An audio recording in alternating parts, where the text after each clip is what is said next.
We are out here at our 2025 Law Enforcement Industry Day from Kontek Industries.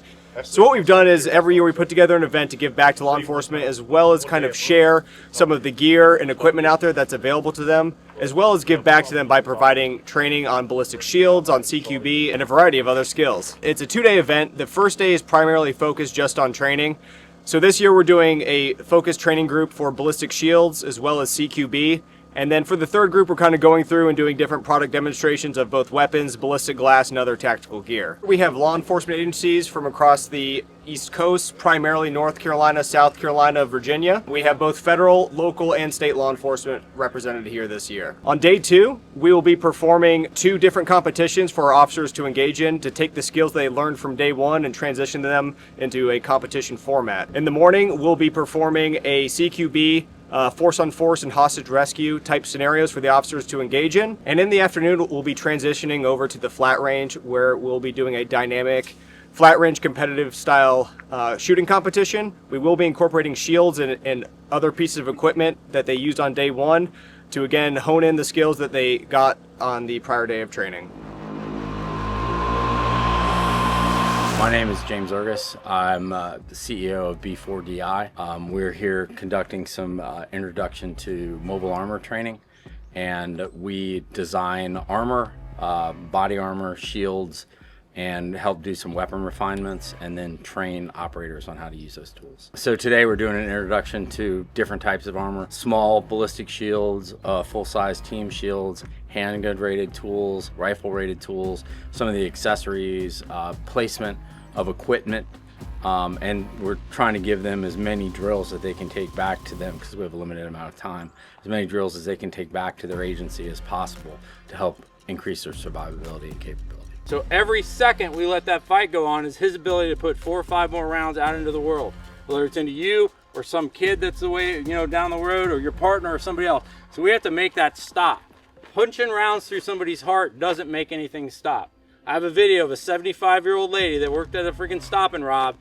Guy comes in, puts a 357 round through her heart. You know those little Dixie cups, the shot glass cups? If you listen, every time what's left of her heart pumps, it sounds like somebody's dumping a cup of water on the floor. You can hear it splush, splush, splush. She gets shot through the heart. She doesn't stop and drop and fall and stop. She literally calls 911 and telling them to come save her. I need help, I need help. She's banging the phone. You can hear the phone bang, bang, bang, bang, bang. Help, send somebody here, send somebody to help me. I need help, I need help. Bang, bang, bang, bang. Goes about 1 minute and 15 seconds. Can the bad guy do this for 1 minute and 15 seconds while you're bleeding him out? Can he kill you after you've effectively ended his life? So my question is it better to kill somebody or stop somebody? Stop them, right? I need this to stop. They're getting exposed to new technologies. They're getting exposed to good training. They're getting exposed to some new equipment and weapon systems and armor systems and different nuclear technology that's used in facilities that they would not get the opportunity to be exposed to otherwise. Not at this level, not at the level where you're touching it and you're getting to feel it and you're getting to talk to the people that help design it and deploy it. That's a harder opportunity. Even at some big shows, you don't get the chance to actually touch and utilize the equipment that you may or may not want to buy. My name is Rick Hogg. I am with Warhog Tactical. I am a 29-year U.S. Army Special Operations combat veteran, as well as an SOF K9 handler, and I was also a Special Forces Advanced Urban Combat instructor. So we got CQB training going on, so we're using the Kontek Industries Mobile Shoot House.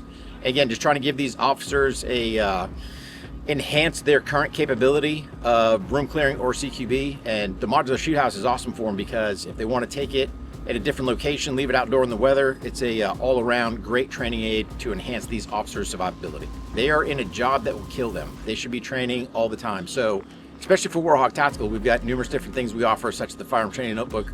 How can they enhance their own survivability? So taking a day off to increase their skills, God forbid they're ever in that deadly force encounter, training like this, training at other locations, in-service training will add to their survivability. Overall, common themes that I've seen is just because guys have been doing the job for a while doesn't mean they've mastered the basics. So really all we're trying to show them here is having an understanding of the basics. If you have those basics mastered, the rest is easy. So I think a lot of it is, yeah, I've been on a SWAT team 10, 12, 16 years doesn't mean necessarily they've mastered the basics. So just trying to get them to understand some different concepts and give them different ways that they can execute it as flawless as possible and just add to their survivability. Go to warhog.com for more info.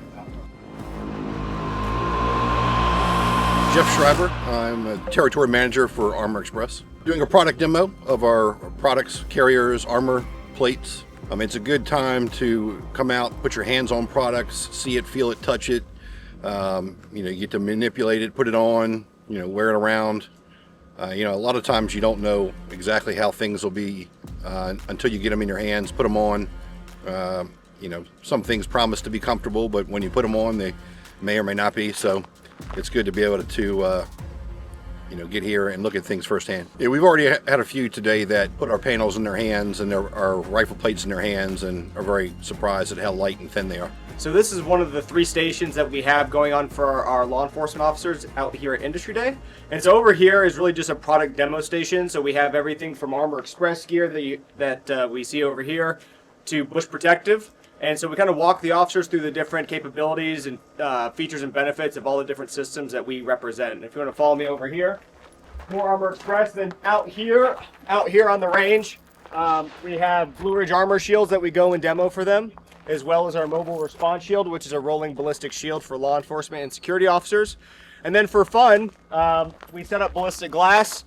Most of these officers haven't engaged with or shot at ballistic glass or really have a good understanding of how it works, so we kind of go through all of that with them. And then we have a fun assortment of weapons. Oh, one of them, the fun one's put away, but we have AK, SOCOM, AR-15, and then an M1 Garand around here somewhere that the officers are getting to shoot at the ballistic glass. So this is really just an educational bay that they're using. Yeah, that's it for this one.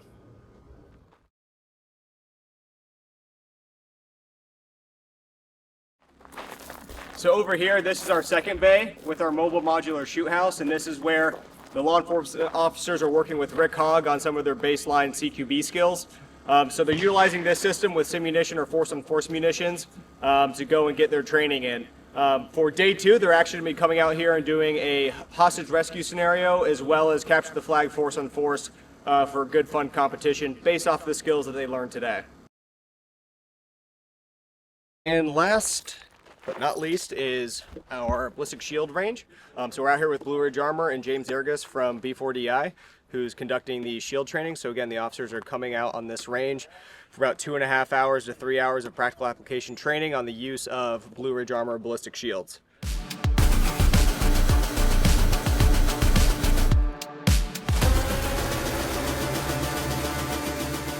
When over the top, we're going to pretend that this is a single-story structure.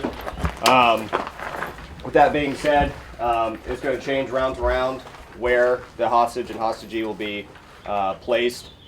So it'll be an unknown for you guys going in. Again, time will start as soon as you make entry, breach your threshold. Time will stop either when the team of 3 is either eliminated or the hostage taker, myself or Branson, is eliminated in the hostage.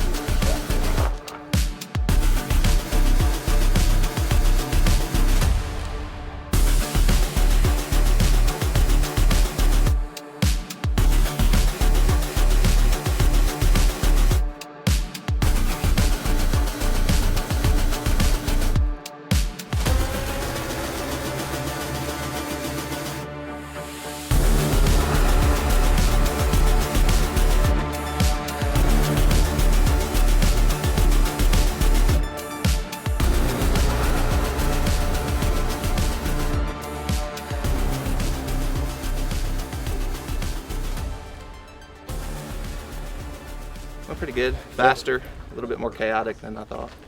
It felt a lot longer. I felt like we were in there a lot longer than we actually were. It felt like it took us forever to get to the hostage. 2 different agencies trying to work together. I mean, there were some bumps along the way because they got the way they do things, the way my department does things, but for the most part, I think most of our stuff is kind of similar, maybe some small stuff here and there. But formulating the plan and everything like that, I think we were kind of on the same page as exactly what we're going to do. And then it's always different once you get inside. Anything you would do different if you go again? Try to make it smoother. You know, yeah. Just, I mean, the more you do it, the smoother you get. Yeah. So, just communicate and work out the wrinkles. Hey, hostage. How was that?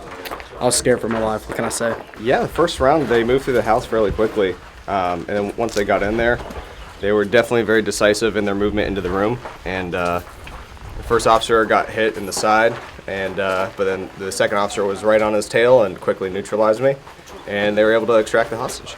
It was good.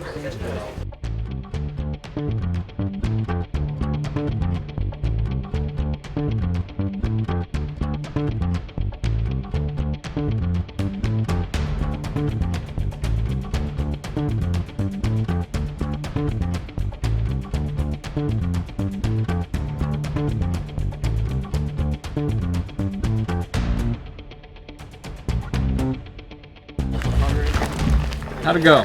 As expected, not expected? Oh, went good. Pretty good, as expected. Anything you would do different next time? Not get shot. I need to have a better shot, not just hit somebody in the leg. But 3, 2, 1, go.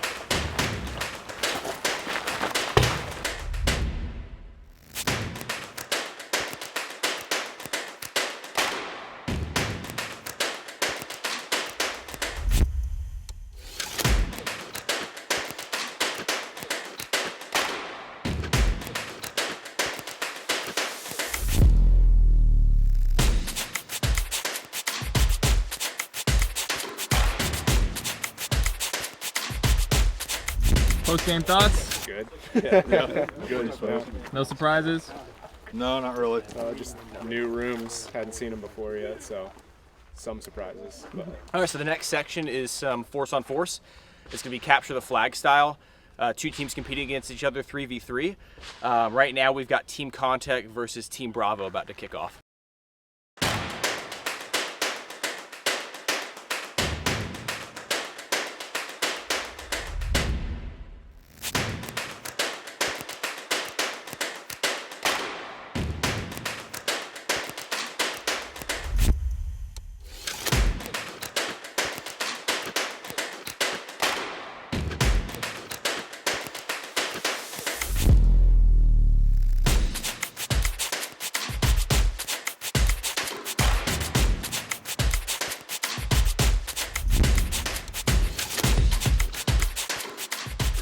How's my hair?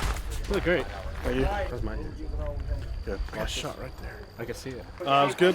First round, made entry. We had the ability to get down the hallway quicker than them because they had to immediately take a button hook left into the hallway. So we had kind of dominance of the building right away. So whenever they utilized the shield, we just peppered him at the legs, and then he fell down, and we got to the last two dudes. So Overall, pretty good. Once we established fire superiority, we were able to dominate the hallway. So we got the shield guy out, and then anyone after that was kind of just a free game. So was able to walk up, and then the second time they kind of learned our ways. So one guy stayed back in the room and just held the corner and just let me walk right into him and got me. So overall, pretty good experience though.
Yeah, he got me like perfectly. And then a little right there. It was good. Being point man kind of sucks. On the second one, I tried to game it. I was like, I wasn't even thinking tactical. I was thinking Call of Duty. And I was like, I just want to move there fast without like really any assessment. Right. And then when I got there, I second guessed myself. I should have stayed, but I was like, no, fuck it, I can make it. And it's, of course, when I cut the hallway, the shield guy comes by. Perfect time. Yeah. I've never done this before, so it was a pretty good experience. But yeah, I was shield man, so they ate my legs up pretty bad. They got me pretty good. Match 2 for Force on Force Capture the Flag. We got Bravo versus Delta this time. Bravo won the last match, so they'll be picking where they want to start. 1, 2, 3, go!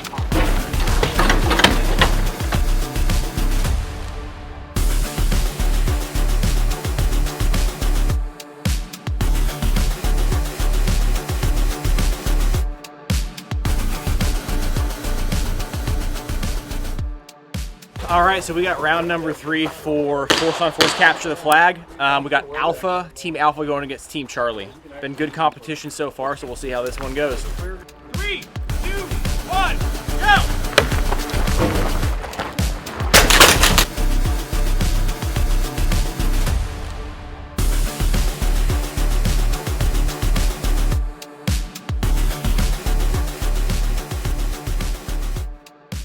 So for the final round of Force on Force Capture the Flag, we have the winners of the seeding tournament that we had. So we have Team Alpha facing off against Team Bravo. It's going to be a best of 3 for the final round. We'll see how it goes. I'm gonna rush him again. Number 2 guy, instead of following me, go in the room, grab it, and just run back. Run 2 shields, and then the second guy just bunker in the hallway. And as he runs behind him, okay, you good with it?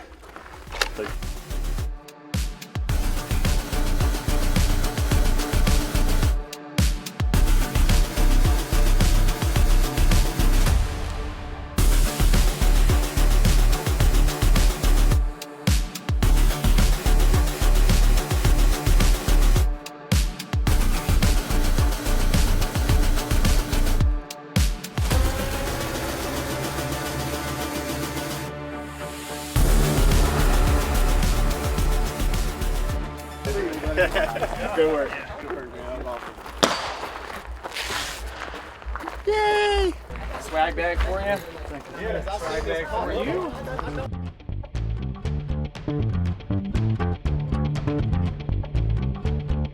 All right, so to wrap up our Kontek Industry Day 2025, Day 2, we're going to have our live fire portion of the competition. So we just had our Force on Force hostage rescue in the shoot house.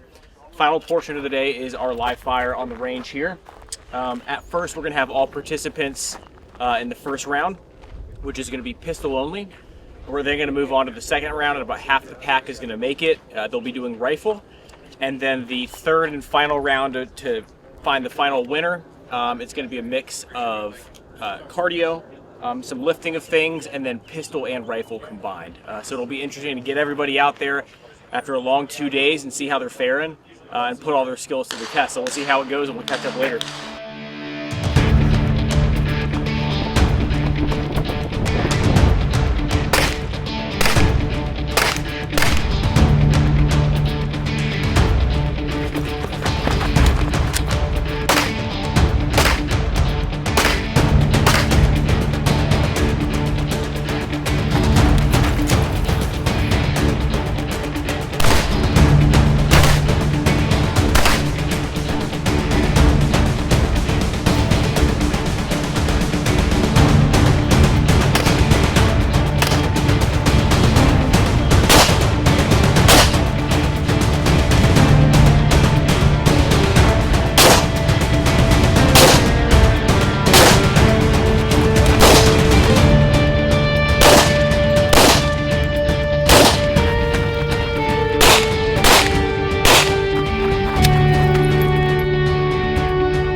All right, everyone, that is a wrap for our 2025 Kontek Industry Days.